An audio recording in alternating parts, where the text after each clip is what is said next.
तो रूस के बारूदी तूफान को रोक पाना यूक्रेन तो क्या बड़ी बड़ी ताकतों के लिए अब आसान नहीं होने वाला है, क्योंकि यूक्रेन के कंधे पर बंदूक रखकर अभी तक जो देश फायरिंग कर रहे थे वो देश अब खुद ट्रिगर पॉइंट पर है। नाटो देशों ने रूस को घेर रखा है और यही देश अब टारगेट पर बताए जा रहे हैं। इसमें 3 बाल्टिक देश लात्विया, एस्टोनिया और लिथुआनिया है। इसके साथ ही पोलैंड, फिनलैंड और नॉर्वे भी ऐसे नाटो देश हैं जो पुतिन के बारूदी क्रोध की ज्वाला में भस्म हो सकते हैं, क्योंकि रूस ने अब आर्कटिक इलाके में अपने एटमी हथियारों की तैनाती बढ़ा दी है। तो क्या माना जाए कि नाटो पर हमला रूस की नेवी की तरफ से होगा?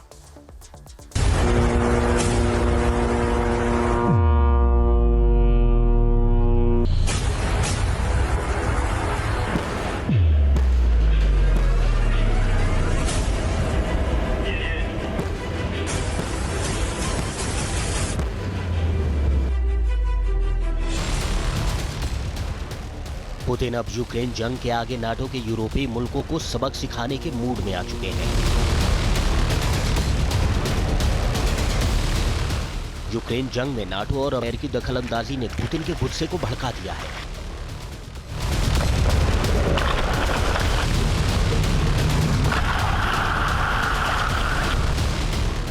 रूस ने अब अपने दुश्मनों के खिलाफ एटमी चक्रव्यूह की रचना शुरू कर दी है।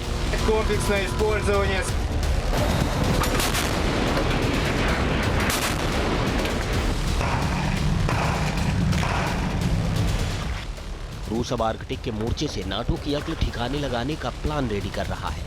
नॉर्वे के रक्षा मंत्री के दावे के मुताबिक रूस नाटो के साथ युद्ध की तैयारी के तहत आर्कटिक सर्किल में परमाणु हथियार और हमलावर पनडुब्बियां जमा कर रहा है। ये तैनाती रूस के कोला प्रायद्वीप पर की जा रही है।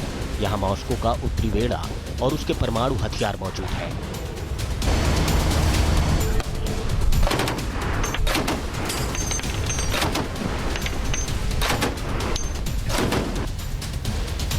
ऐसा करने के पीछे पुतिन का बड़ा टारगेट है। नॉर्वे के मुताबिक पुतिन आर्कटिक इलाके पर नौसैनिक कंट्रोल हासिल करने में लगे हैं, ताकि नाटो के साथ युद्ध हो तो इस समुद्री रास्ते से नाटो को कोई मदद न मिल सके।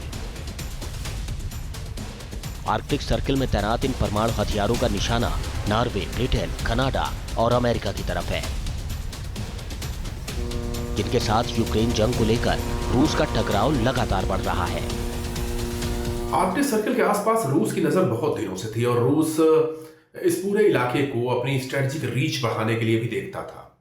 रूस चाहेगा कि यहाँ पर नेटो या वेस्टर्न यूरोप के देश या फिर अमेरिका उसके पहले ना पहुंच पाए, इसलिए रूस यहाँ पर एग्रेशन दिखा रहा है और साथ ही साथ इस इलाके को वो अपने तमाम न्यूक्लियर टेस्ट के लिए भी यूज कर रहा है।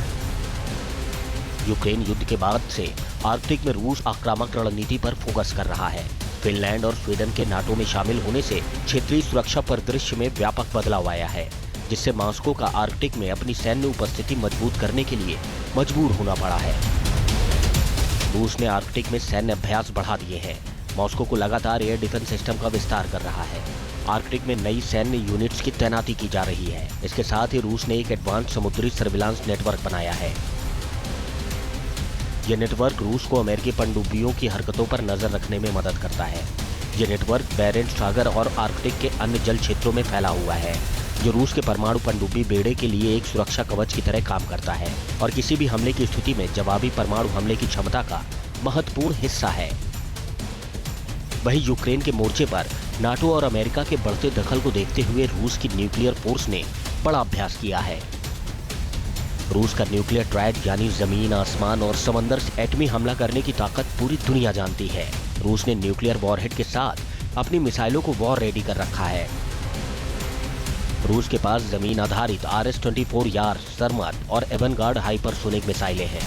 रूस की ICBM की संख्या तकरीबन 326 है। इनमें से 800 से 1000 वॉरहेड फिट है। इन मिसाइलों की रेंज 11000 से 18000 किलोमीटर तक है। रूस की नेवी के न्यूक्लियर जखीरे में बुलावा और सिनेवा जैसे सिस्टम हैं, जिन्हें 12 सबमरीन से लॉन्च किया जा सकता है।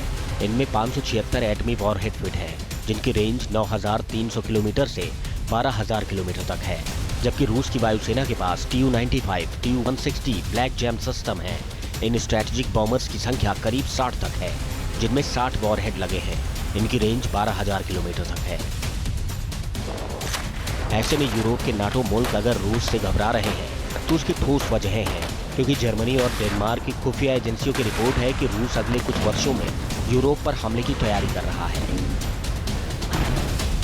यूरोपियन नेशन इस चीज को जानते हैं कि एक बार रूस इस पूरे इलाके में हावी हो गया तो उनके लिए बहुत मुश्किल हो जाएगा व्यापार करना भी, और ये जो स्ट्रेटेजिक डेप्थ है उसके ऊपर काम करना भी बहुत मुश्किल हो जाएगा। इसी वजह से नेटो ये चाहेगा कि रूस को अपनी गतिविधियां करने से रोका जाए। हालांकि दोनों पक्ष अभी डिटरेंस की रणनीति ही अपना रहे हैं, एक दूसरे के ऊपर अटैक करने नहीं जा रहे हैं, लेकिन फिर भी कोई एक मिसकैलकुलेशन यहां पर एक बड़े युद्ध की भूमिका बना सकता है। वहीं यूक्रेन को रूस पूरी तरह तबाह करने में लगा है।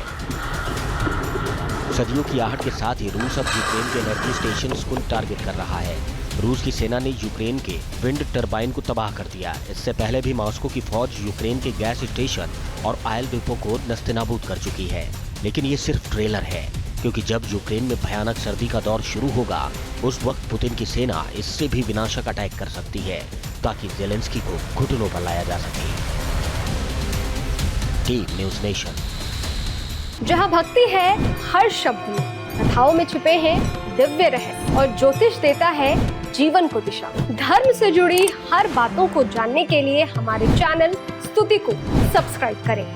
चैनल पर जाने के लिए इस लिंक पर क्लिक करें।